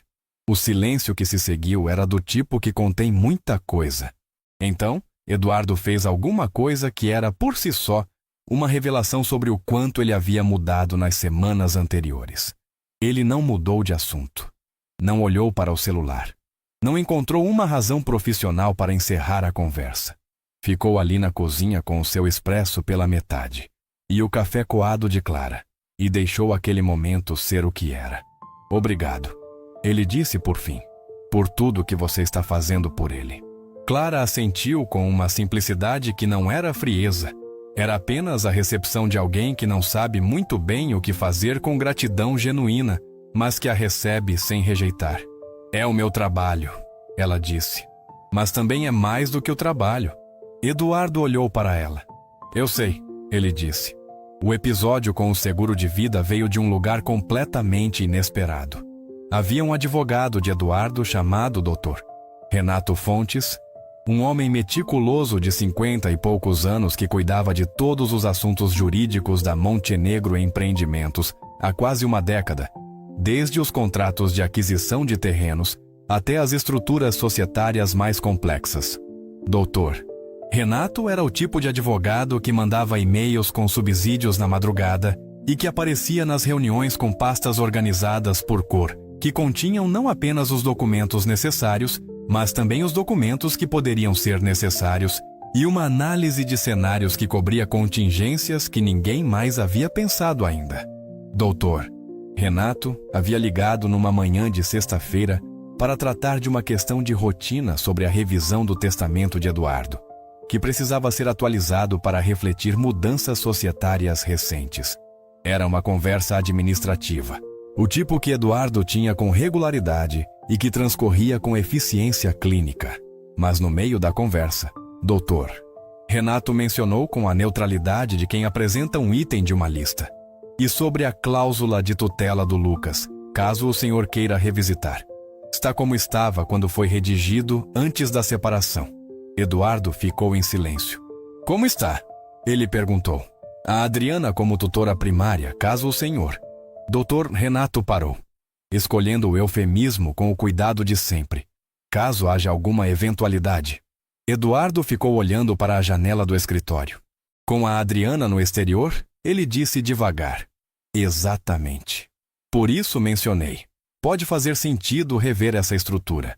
Há também a questão do seguro de vida, que tem o Lucas como beneficiário principal através de um fundo, mas os mecanismos de administração desse fundo não foram atualizados também. Eduardo disse que marcassem uma reunião para a semana seguinte, mas não foi a logística jurídica que ficou com ele depois da ligação. Foi a pergunta concreta e assustadora que a conversa havia trazido à superfície. A pergunta que os pais não querem fazer, mas que a responsabilidade de ser pai obriga. Se alguma coisa acontecesse com Eduardo, quem cuidaria de Lucas? Não nos termos legais, nos termos reais. Quem estaria lá? Adriana estava nos Estados Unidos, presente por chamadas de vídeo e visitas planejadas com a melhor das intenções. A tia Marisa tinha 68 anos e uma energia que desafiava a biologia, mas que tinha limites práticos. Dona Susana era funcionária, não família. Rosária era funcionária. E Clara? A pergunta chegou antes que Eduardo pudesse preveni-la. E chegou com um peso que o surpreendeu. Clara era funcionária. Era uma jovem de 26 anos que havia chegado à sua casa por necessidade financeira há menos de 2 meses e que havia se tornado, nesse tempo, a pessoa que mais conhecia o seu filho, que sabia que Lucas processava o medo em forma de riso, na parte boa das histórias, que sabia que o urso de pelúcia era intransferível, mas que uma criança que não compartilha o carrinho não é uma criança má, apenas uma criança com apego, que havia sentado no chão com o mapa do Brasil e havia tornado o Pará e o Amazonas distinguíveis para uma criança de 3 anos. Quem era Clara além disso? Eduardo percebeu que não sabia, e percebeu, com uma clareza que tinha a qualidade específica das percepções, que chegam tarde demais para ser completamente confortáveis, que havia convivido com uma pessoa por semanas sem realmente perguntar quem ela era, que havia beneficiado imensamente da presença dela sem se interessar genuinamente pela vida dela, além do que era necessário para o funcionamento da casa. Reconheceu para si mesmo exatamente o que Adriana havia descrito anos antes com outras palavras. A incapacidade de ver as pessoas ao seu redor como inteiras, como reais, como tendo uma vida que existia além da função que exerciam na sua. Ele havia ficado assim com a própria mulher. E havia ficado assim, por mais tempo do que queria admitir, com o próprio filho. A questão era, havia ficado assim também com Clara? Naquela tarde, Eduardo fez alguma coisa que não fazia há tempo suficiente para que a ação em si parecesse estranha. Foi encontrar o filho sem uma razão específica. Não era hora de café. Não era hora de jantar. Não havia um compromisso social ou uma obrigação que tornasse sua presença necessária naquele momento. Era simplesmente uma tarde de sexta-feira, e Eduardo havia parado o que estava fazendo, deixado o relatório sobre a nova incorporação na mesa e descido para o jardim onde podia ouvir, pela janela aberta do escritório, a voz de Lucas disputando com algo ou alguém com a intensidade característica das suas brincadeiras ao ar livre. O que encontrou no jardim foi Lucas de joelhos na grama, construindo alguma estrutura complexa com pedras e gravetos que Eduardo não conseguiu identificar imediatamente como o que era. Clara estava sentada num banco de pedra a alguns metros, com um livro no colo que ela estava claramente mais usando como suporte para os braços do que lendo de fato, porque os olhos dela estavam no menino. Lucas, o que você está construindo? Eduardo perguntou chegando perto. Lucas levantou os olhos com a expressão de quem não esperava a visita, mas a recebe bem. Uma casa, pai. Uma casa para o João. Quem é o João? Lucas apontou para um grilo que estava, com uma impassibilidade filosófica impressionante, sentado numa folha a uns 30 centímetros das obras. Esse grilo aí, pai? O João. Ele ficou aqui ontem também. É o mesmo grilo? Eduardo perguntou genuinamente sem saber a resposta. Lucas considerou a questão com seriedade. Acho que é. Clara, é o mesmo grilo? Clara, que havia observado a chegada de Eduardo com aquela atenção cuidadosa que ela aplicava a todas as mudanças de dinâmica, olhou para o grilo com uma expressão de avaliação. Pode ser. Os grilos costumam voltar aos mesmos lugares se gostam de lá. Então é o mesmo. Lucas concluiu com a convicção de quem não precisa de mais evidências do que isso. É o João. E agora ele vai ter uma casa. Eduardo abaixou-se ao lado do filho. Olhou para a construção em andamento. Viu agora, uma estrutura que tinha a lógica própria das obras de crianças pequenas. As pedras delimitavam um perímetro. Os gravetos cruzados formavam alguma espécie de teto. Havia uma folha grande colocada de um lado que Eduardo imaginou ser a porta. Posso ajudar? Ele perguntou. E pela segunda vez em poucas semanas, Lucas ficou mais brilhante. Os três ficaram no jardim até o sol começar a baixar.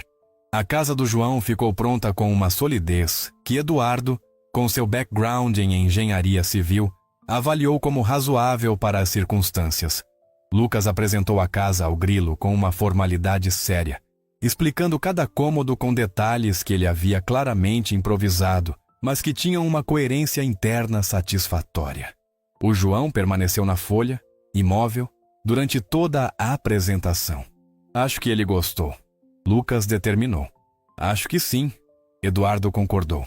Quando Lucas foi buscar mais pedras para a decoração do jardim da casa do João, Eduardo olhou para Clara. Ele faz isso sempre? Perguntou.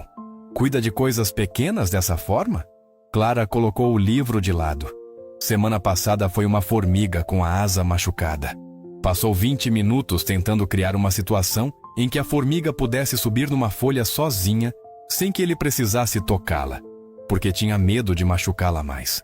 Eduardo ficou olhando para o filho que estava agora de cócoras, examinando as pedras disponíveis com o critério de um curador. Como você não vai amar uma criança assim? Ele disse. Mais para si mesmo do que para Clara. É impossível não amar. Ela concordou. E havia algo na forma como os dois disseram isso, lado a lado no jardim, enquanto o sol de fim de tarde dourava a grama. E o pequeno arquiteto de casas para grilos escolhia as suas pedras com toda a seriedade do mundo, que tinha a qualidade de um momento que os dois, sem que nenhum dos dois dissesse em voz alta, reconheciam como importante. A crise chegou numa segunda-feira. Chegou com o nome de Rodrigo Cavalcante, irmão mais velho de Adriana, que Eduardo havia mantido uma relação cordial, mas distante durante o casamento, e praticamente nenhuma relação depois. Rodrigo era advogado como o doutor. Renato, mas de uma espécie diferente.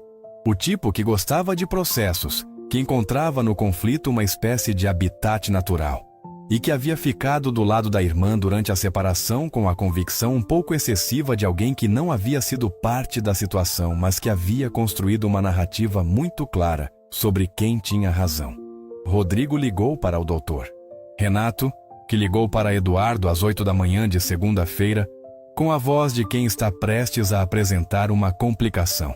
Adriana, informou o doutor Renato com a precisão cirúrgica que Eduardo apreciava nele, mesmo quando a informação era ruim, está revisando os termos da guarda. O irmão dela está representando-a.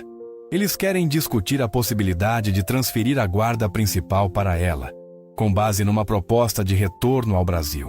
Eduardo ficou parado na janela do escritório com o telefone no ouvido. Adriana está voltando ao Brasil. Está considerando, aparentemente. Há uma oportunidade de trabalho em São Paulo, uma posição de liderança em uma multinacional que tem sede aqui. Mas o argumento jurídico deles é que, independentemente da oportunidade de trabalho, a situação atual de guarda tem inconsistências que merecem revisão. O argumento específico é sobre a quantidade de horas que o senhor passa efetivamente presente com o Lucas. Eduardo fechou os olhos por um segundo. Qual é a base factual disso? Dr. Renato fez uma pausa cuidadosa. Eles têm relatórios de uma investigadora particular que documentou sua rotina nos últimos 2 meses. As horas de saída e chegada, as viagens. Alguns dados sobre quem é a pessoa que passa mais tempo com o Lucas no dia a dia. Eduardo ficou em silêncio. Quando foi feito isso? Nas últimas 8 semanas, aparentemente. 8 semanas. As mesmas 8 semanas em que Eduardo havia começado a mudar. Em que havia começado a aparecer nos cafés da manhã, a sentar no chão para montar quebra-cabeças, a conhecer o grilo João e a formiga com a asa machucada. As mesmas 8 semanas, fotografadas e documentadas antes que a mudança fosse grande o suficiente para ser a história principal do relatório. Qual é a nossa posição? Eduardo perguntou. Sólida, mas não incontestavelmente sólida.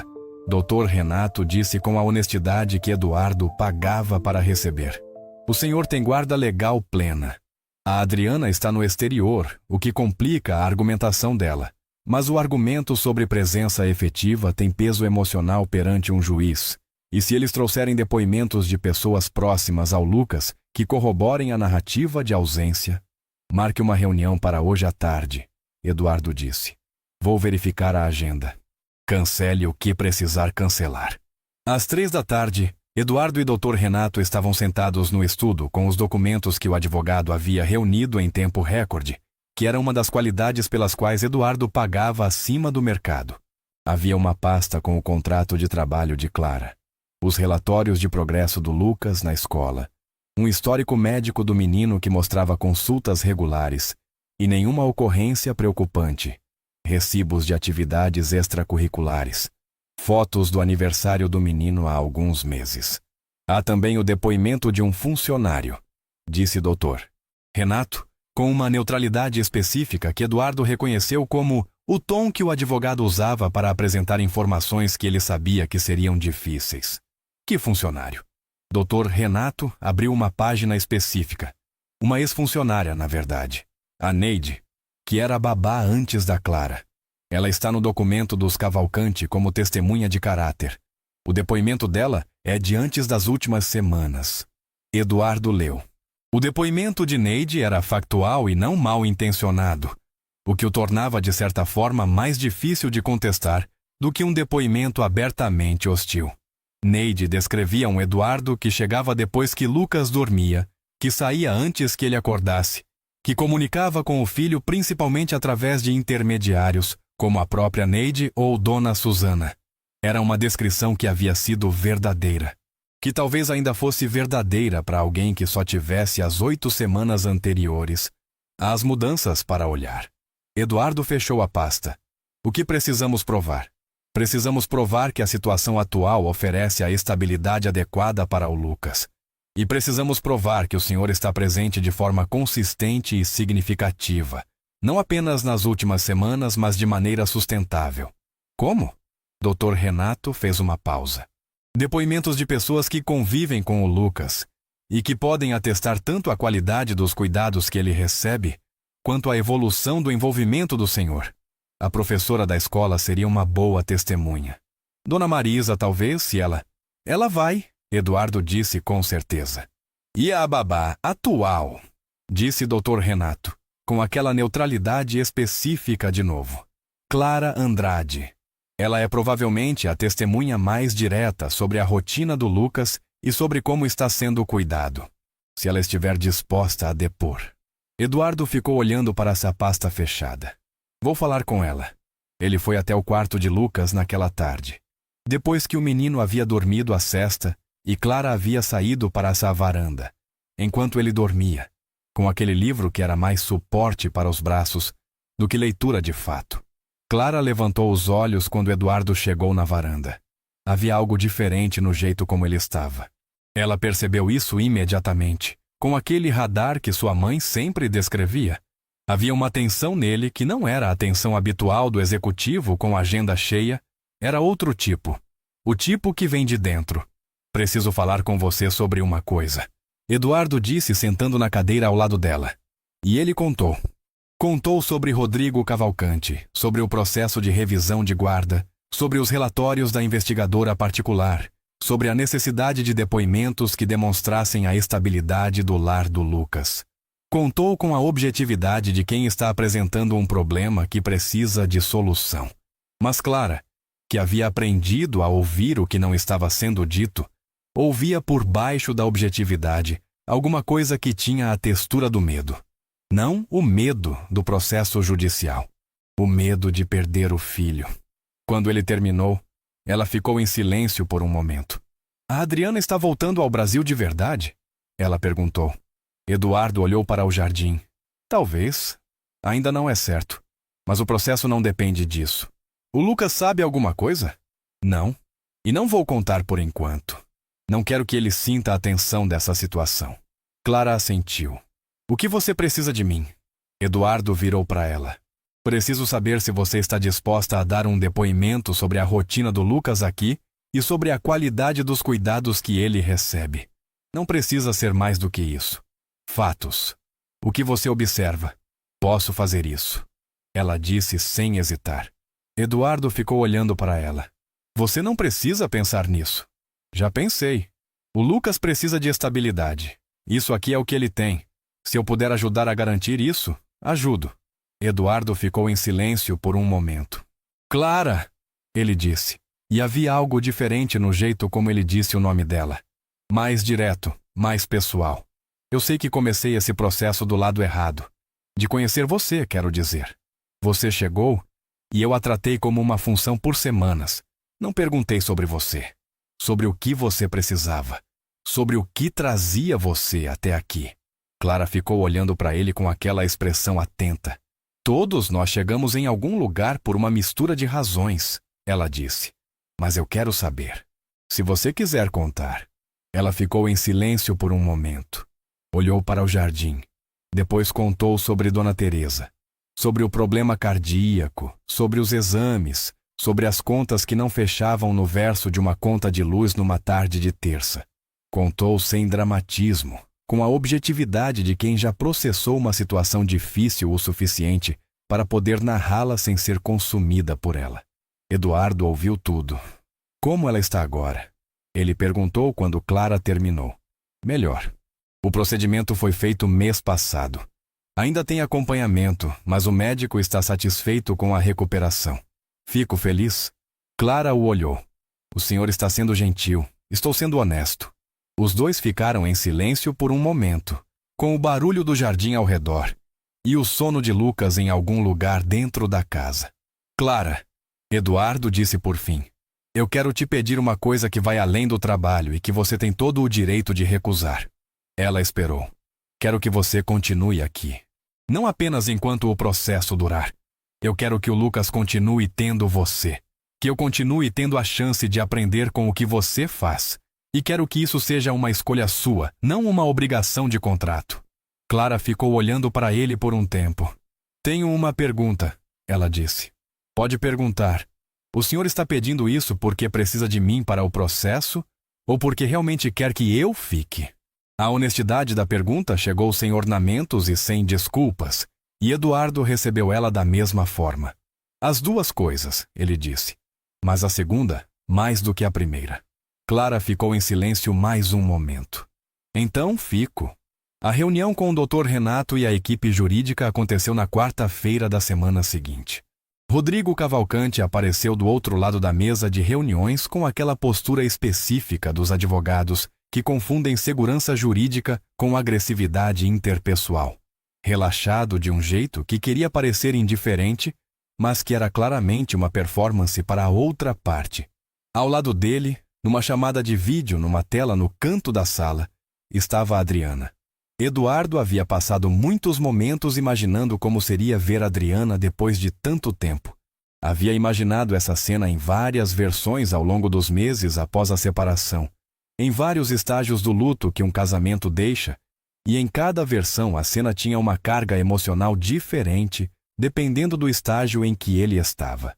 Mas o que sentiu quando a imagem de Adriana apareceu na tela não era o que havia esperado. Era algo mais quieto. Era a presença de uma pessoa que havia sido muito importante e que havia deixado de ser importante da forma que foi para se tornar importante de outra forma. Como a mãe do filho dele. Como alguém com quem ele havia construído uma vida antes de os dois descobrirem que não conseguiam continuar construindo juntos. Adriana, ele disse. Eduardo, ela respondeu. E havia algo na voz dela que era diferente do tom que o irmão havia usado para formular o processo. Algo mais humano e menos estratégico. A reunião durou 2 horas. Rodrigo apresentou o caso dos Cavalcanti com a precisão de quem havia preparado cuidadosamente. Os dados da investigadora particular, o depoimento de Neide, o argumento sobre a proposta de retorno de Adriana ao Brasil como elemento de estabilidade superior para Lucas. Doutor, Renato respondeu com igual precisão. Os dados de desenvolvimento escolar de Lucas, os relatórios médicos, os depoimentos da professora, de Dona Marisa, e o depoimento escrito de Clara, que era direto, factual, e tinha aquela qualidade que os textos de algumas pessoas têm de ser completamente reconhecíveis como verdadeiros sem precisar de ornamentos. No meio da 2ª hora, Adriana pediu para falar. Rodrigo começou a dizer algo que era claramente uma nota de cautela jurídica. Rodrigo, ela disse, com um tom que o irmão reconheceu e que o fez recuar. Ela olhou para Eduardo na tela. Eduardo, eu não vim para tirar o Lucas de você. Você sabe disso. Eduardo ficou em silêncio. Vim porque estava com medo, ela continuou. Com medo de que a situação que existia quando eu fui embora ainda fosse a situação atual. E o relatório que o Rodrigo me mostrou reforçou esse medo. Eduardo olhou para a mesa por um momento. Depois olhou de volta para Nila. O relatório descreve uma situação que existia, ele disse. Não a que existe agora. Adriana ficou em silêncio. Eu mudei, ele disse. Não completamente, não de um dia para o outro, não de um modo que faz desaparecer os anos em que não fui o pai que devia ter sido. Mas mudei. E o Lucas sabe disso. Como você sabe que ele sabe? Eduardo olhou para o Dr. Renato, que abriu a pasta e encontrou o depoimento de Clara. Eduardo pegou o papel e leu em voz alta a parte específica que havia pedido para Dr. Renato destacar antes da reunião. A parte em que Clara descrevia uma noite em que Lucas havia dito ao urso de pelúcia que o pai era seu melhor amigo. O silêncio na sala de reuniões depois disso era diferente do silêncio anterior. Na tela, Adriana olhou para o lado por um momento. Quando voltou a olhar para a câmera, havia algo diferente no rosto dela. Eu quero ver o Lucas, ela disse. Não como parte de um processo. Quero ver meu filho. Eduardo assentiu. É claro. Quando você vier ao Brasil, vem ver ele. Ele tem falado de você toda semana. Adriana fechou os olhos por um segundo. O processo, disse Rodrigo, com a persistência de quem ainda tem argumentos preparados. Adriana o olhou. Deixa pra lá, Rodrigo. Adriana, deixa pra lá. A reunião terminou 30 minutos depois, com um acordo informal e humano que o doutor Renato depois formalizou em termos jurídicos adequados. A guarda continuava com Eduardo. As visitas de Adriana seriam facilitadas e bem-vindas, e uma eventual mudança de residência de Adriana para o Brasil abriria naturalmente uma conversa sobre um arranjo de guarda compartilhada que fosse bom para Lucas. Não foi uma vitória, foi uma resolução. E era. Eduardo descobriu quando saiu da sala de reuniões naquela tarde. Muito melhor do que uma vitória teria sido. Dona Marisa ficou sabendo do processo por Eduardo naquela mesma noite. Ficou em silêncio por um longo momento, depois que ele terminou de contar. E então disse, com a voz que ela usava nas raras ocasiões em que estava completamente sincera. Eduardo, eu preciso te pedir desculpas. Ele a olhou. Eu vim aqui preocupada com o Lucas, disse ela. E no processo, fui injusta com a Clara de um jeito que poderia ter prejudicado tudo o que ela estava construindo aqui. Se o meu comportamento tivesse feito ela ir embora, ou tivesse criado uma tensão que tornasse a casa menos estável para o Lucas, não aconteceu. Mas poderia ter acontecido, e isso é minha responsabilidade. Eduardo ficou olhando para a tia. O que você quer fazer com isso? Dona Marisa levantou. Quero falar com ela. A conversa entre Dona Marisa e Clara aconteceu na varanda dos fundos, num fim de tarde de quinta-feira, com o jardim dourado pela luz de fim de dia e o João o Grilo provavelmente em algum lugar perto da casa construída por Lucas, ainda intacta entre as pedras. Clara estava sentada quando Dona Marisa chegou e pediu, com uma formalidade que era ela sendo gentil. Posso sentar? Claro, senhora. Dona Marisa sentou. Ficou em silêncio por um momento que era incomum nela, porque Dona Marisa raramente ficava em silêncio sem propósito. Fui injusta com você desde que cheguei. Ela disse por fim. Fiz julgamentos baseados em premissas que eram inadequadas. E quero me desculpar por isso. Clara ficou olhando para ela. Havia algo genuíno naquilo. Clara reconheceu. Não era um pedido de desculpas de conveniência ou de formulação jurídica. Era uma mulher de 68 anos que havia chegado a uma conclusão através do próprio processo de observação e que estava sendo honesta sobre isso, com a mesma energia que havia sido honesta sobre as suas preocupações antes. Aceito as desculpas, senhora, Clara disse, e entendo de onde veio a preocupação. O Lucas é muito amado por muitas pessoas, e é normal que essas pessoas queiram proteger ele. Dona Marisa a olhou. Você tem uma generosidade que eu não esperava, ela disse, que eu não merecia. A generosidade não tem muito a ver com merecimento, respondeu Clara, com a suavidade de alguém que acredita de verdade no que está dizendo. Tem a ver com o que você escolhe fazer com o que sente. Dona Marisa ficou em silêncio por um momento. Onde você aprendeu isso? Com a minha mãe, Clara disse com um sorriso pequeno. Ela é professora. Professoras boas ensinam mais do que matérias. Dona Marisa fez algo que Clara não havia visto ela fazer ainda. Riu. De verdade, de um jeito que chegou ao rosto inteiro. E então as duas ficaram na varanda conversando enquanto o sol descia. E quando Lucas acordou da sesta e veio para o jardim procurar Clara, encontrou as duas sentadas juntas no banco de pedra, com o aspecto de pessoas que estão no meio de uma conversa que está indo bem. Vovó Marisa e Clara estão juntas, ele anunciou para o jardim, com a satisfação de quem identifica uma coisa boa quando vê. Estamos, confirmou Dona Marisa. E Lucas veio sentar no colo de Dona Marisa, porque as crianças dessa idade distribuem o afeto com uma generosidade de coração que os adultos passam anos tentando reaprender, e perguntou se ela sabia a história do elefante com medo de rato. Não sei, disse Dona Marisa. Mas quero saber. Lucas olhou para Clara. Clara conta. Ele determinou. Clara contou. O jantar da última sexta-feira de visita de Dona Marisa foi, por decisão coletiva não declarada de ninguém em particular, diferente de todos os jantares anteriores daquela casa. Rosária havia cozinhado mais do que o habitual, com aquela intuição de cozinheira que percebe quando uma refeição precisa ser mais do que alimentação. Havia feito o frango assado com alecrim, que Eduardo havia mencionado uma vez como o prato da infância, com os detalhes que Rosária havia guardado naqueles 8 anos de serviço, sem que Eduardo soubesse que ela os havia guardado.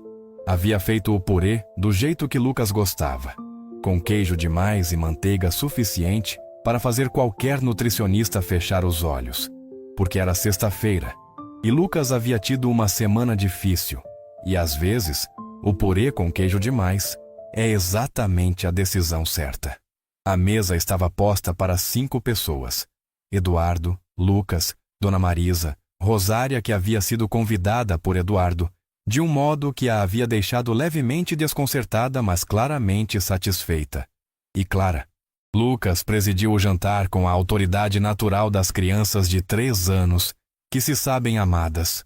Contou sobre a escola, sobre o colega que finalmente havia compartilhado o carrinho de metal que fazia barulho, sobre um peixe que havia visto num livro e que era do tamanho de um ônibus, e que ele estava convicto de que morava no Amazonas junto com as peças do quebra-cabeça.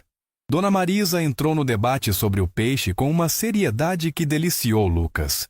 Eduardo olhou para a mesa. Olhou para o filho gesticulando com a colher enquanto descreve o peixe imaginário. Para Dona Marisa, que contra todos os prognósticos, estava argumentando sobre ictiologia de forma completamente honesta. Para Rosária, que estava servindo mais purê com o sorriso de quem está exatamente onde quer estar. Para Clara, que estava ouvindo tudo com aquela atenção que ela aplicava ao mundo ao seu redor, com aqueles olhos, que viam coisas que a maioria das pessoas não parava para ver. E Eduardo sentiu algo que havia ficado fora da sua vida por muito tempo voltar. Não era felicidade no sentido simples da palavra. A felicidade que você sente quando uma boa notícia chega ou quando uma meta é atingida. Era algo mais fundamental do que isso. Era a sensação de estar presente num momento enquanto o momento está acontecendo, de estar num lugar específico com pessoas específicas e de sentir o peso e o valor disso enquanto ainda está lá. Era gratidão. Não a gratidão performática dos discursos de fim de ano ou das postagens de aniversário. Era outra, a que vem do fundo, a que reconhece que você estava perdendo alguma coisa importante e que está ganhando de volta, e que essa segunda chance não era garantida, e que por isso tem um sabor específico que a primeira vez nunca tem. Após o jantar, quando Lucas havia ido dormir e Rosária havia se retirado e Dona Marisa estava no seu quarto fazendo as malas para a viagem de amanhã, Eduardo foi até a cozinha buscar um copo d'água e encontrou Clara na pia lavando a última xícara do café que havia feito depois do jantar. Ele ficou parado na entrada. Ela estava de costas para ele, com a torneira aberta, lavando a xícara com a mesma atenção que ela aplicava a tudo. E havia algo naquele momento que era parecido com o momento da porta do escritório semanas antes, a mesma qualidade de algo simples e real que existe, antes que você tente nomeá-lo ou sistematizá-lo. Clara fechou a torneira, virou e o viu. A expressão dela não foi de susto. Foi de reconhecimento quieto. Eduardo ficou onde estava. Sabe o que eu percebi esse mês? Ele disse. Clara ficou em silêncio esperando. Que eu passei anos construindo coisas que duram, ele disse. Edifícios, projetos, estruturas, e perdi de vista o único tipo de coisa que importa mais do que tudo isso. Ela o olhou. O Lucas, ele disse. E as pessoas que estão aqui. Clara ficou em silêncio por um momento. Você não perdeu de vista. Ela disse por fim. Você ficou muito distante para enxergar. Tem diferença. Eduardo ficou olhando para ela. Você é muito mais gentil com as pessoas do que a maioria. Aprendi que é o jeito que funciona melhor. Para as outras pessoas ou para você? As duas coisas. O silêncio que se seguiu era o tipo que não pressiona nem incomoda. O tipo que existe entre pessoas que passaram por bastante coisa juntas num curto espaço de tempo e que chegaram a um lugar onde o silêncio pode existir sem precisar ser preenchido. Obrigado, Clara. Eduardo disse por fim. Ela soube, pelo tom, que não era obrigado pelo café ou pela xícara lavada. De nada, Eduardo, ela respondeu. E ele notou que era a primeira vez que ela usava o nome dele sem o senhor na frente. Os meses que se seguiram na mansão Montenegro foram diferentes dos que vieram antes. Diferentes não de um modo dramático ou de um modo que faria uma boa história de ruptura total com o passado. A vida raramente funciona assim. Raramente há um momento único de transformação completa, um antes e um depois nítidos separados por uma linha clara. O que há, mais frequentemente, é uma acumulação de pequenas escolhas diferentes que vão, ao longo do tempo, construindo um jeito diferente de estar no mundo. Eduardo continuou trabalhando muito. Continuou tendo reuniões que terminavam tarde, projetos que consumiam mais energia do que o previsto, viagens que eram necessárias.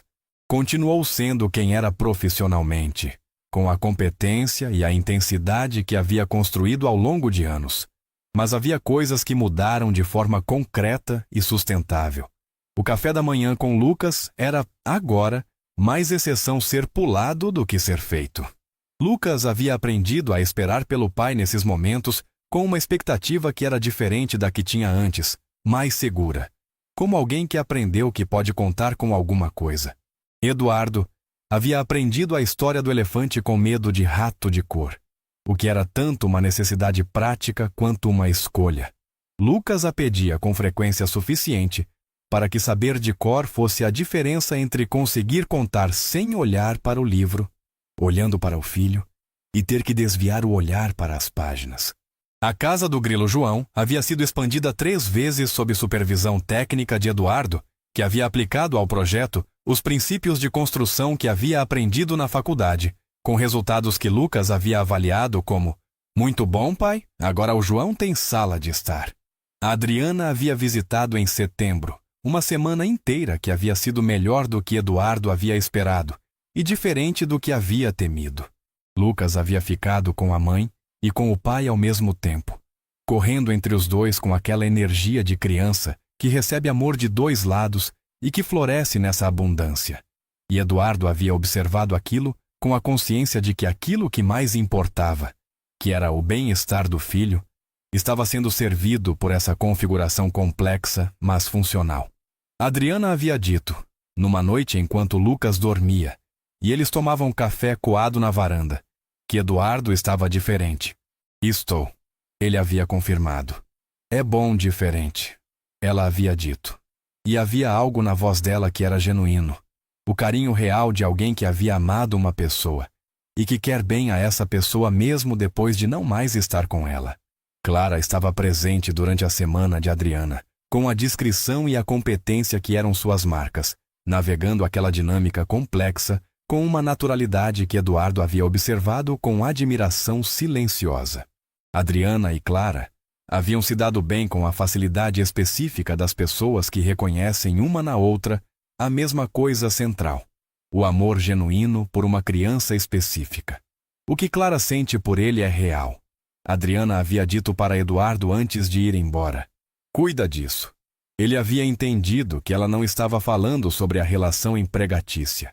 Num sábado de outubro, Eduardo acordou antes do alarme e ficou deitado no escuro por alguns minutos, com o silêncio da casa ao redor e a consciência da presença de Lucas no quarto ao lado, dormindo com aquela intensidade que crianças pequenas põem até no sono. Ficou pensando. Pensou na noite da porta do escritório, em como havia ficado parado no batente olhando aquela cena sem conseguir explicar por que não conseguia se mover. Pensou no que havia visto naquele momento, não apenas Clara e Lucas, mas também alguma coisa sobre si mesmo que não havia querido ver antes. A prova concreta e irrefutável de que havia construído uma vida tão preenchida de produção e tão esvaziada de presença, que a imagem de um cuidador dormindo de exaustão com o seu filho nos braços o havia parado no meio do corredor como uma revelação. Pensou em quantas outras coisas havia parado de ver por andar depressa demais nos próprios corredores. Levantou, foi até o quarto de Lucas e ficou na porta por um momento, olhando para o filho dormindo. Lucas estava de bruços com os dois braços abertos, numa posição que Eduardo achava que seria desconfortável, mas que a criança mantinha com uma fidelidade que sugeria que era exatamente o contrário. Então ouviu barulho na cozinha. Desceu. Clara estava no fogão fazendo café coado com os movimentos de quem já fez aquilo tantas vezes que o corpo conhece a sequência sem precisar pensar. Estava com o cabelo solto, diferente do coque do trabalho, e havia trocado o uniforme por uma camiseta simples e calça de moletom, porque era sábado, e os sábados na Casa Montenegro haviam adquirido nos últimos meses uma informalidade que nenhum dos dois havia declarado, mas que havia simplesmente acontecido como acontecem as coisas que fazem sentido. Ela ouviu Eduardo e virou. Bom dia. Bom dia. Ele ficou parado na entrada da cozinha. Posso ficar? Ele perguntou. Como sempre fez quando a pergunta era real, Clara respondeu diretamente. Pode. E Eduardo entrou na cozinha, sentou no banco da bancada e ficou assistindo Clara fazer o café da manhã, enquanto a casa acordava ao redor dos dois, com a lentidão gentil dos sábados de outubro. Quando Lucas desceu, encontrou o pai e Clara na cozinha juntos, com 2 xícaras de café coado e uma terceira xícara de achocolatado morno, que ninguém havia pedido a ninguém para fazer, mas que estava lá, pronta, na temperatura certa, como as coisas que são feitas por pessoas que prestam atenção. O menino avaliou a cena. Pai e Clara estão na cozinha. Ele disse. Estamos. Eduardo confirmou. É o melhor sábado, Lucas determinou, com a autoridade absoluta dos 3 anos e meio, e subiu no banco ao lado do pai. O que Eduardo não havia entendido quando parou naquela porta naquela noite, o que só ficou completamente claro para ele ao longo dos meses que se seguiram, era que a transformação que havia começado naquele momento não era sobre Clara. Clara havia sido o espelho, o acontecimento acidental que havia colocado na frente dele uma imagem que ele não podia ignorar. Mas a transformação era sobre ele.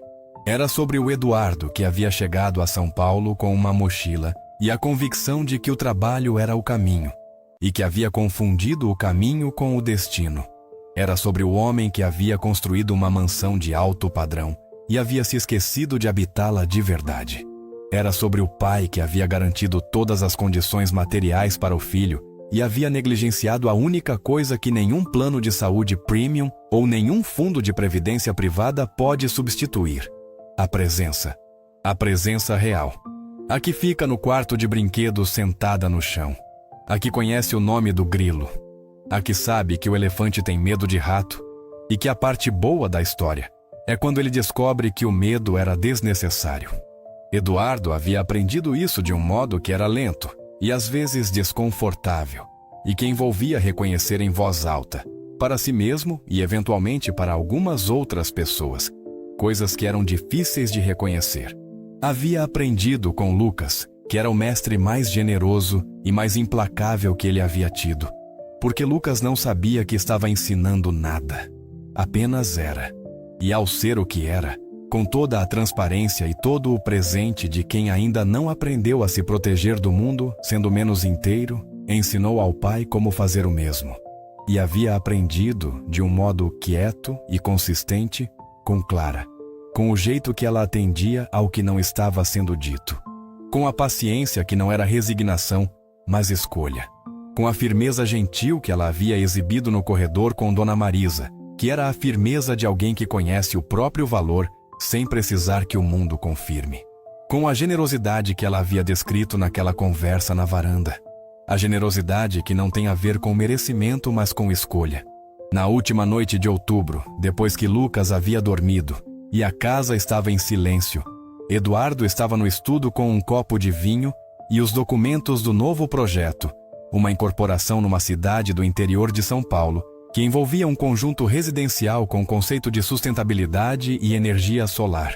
O tipo de projeto que havia chegado à mesa dele 10 anos atrás e que teria sido apenas mais um número numa planilha de investimento, mas que agora ele olhava e pensava em quais famílias iriam morar ali, em quais crianças iriam crescer naquelas casas, em quais grilos iriam receber casas de pedra construídas com gravetos e a engenharia de 3 anos e meio. Havia uma batida na porta. Pode entrar. Clara abriu a porta. Estava com um livro na mão que Eduardo reconheceu. O do elefante com medo de rato, que ela deve ter pego para ler depois que Lucas dormiu. Me desculpe incomodar. Vim só perguntar se precisava de alguma coisa antes de eu ir dormir. Eduardo a olhou. Não precisava de nada, mas disse: fica um pouco. Clara ficou. E eles ficaram no estudo. Na mesma sala onde aquela outra noite havia começado com um menino dormindo numa cadeira de couro com os pés sobre a mesa, com o silêncio confortável das pessoas que não precisam preencher cada segundo de convivência com palavras, com o livro do elefante na mão de Clara e os documentos do novo projeto na mesa de Eduardo e o filho de ambos, porque Lucas era de alguma forma de ambos, mesmo que de modos completamente diferentes. Dormindo tranquilo no andar de cima, Tonta. E naquela noite de outubro, Eduardo Montenegro entendeu que a coisa mais importante que havia construído nos últimos meses não tinha planta aprovada, nem financiamento bancário, nem CNPJ.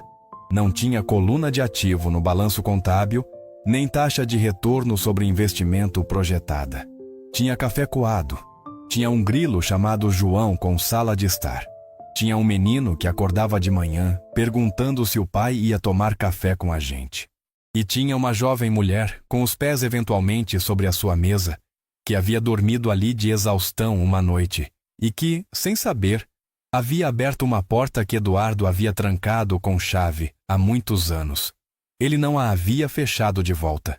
E não pretendia fechar. E se você gosta de ouvir mais histórias emocionantes como essa, acompanhe nosso canal e para mais histórias como estas.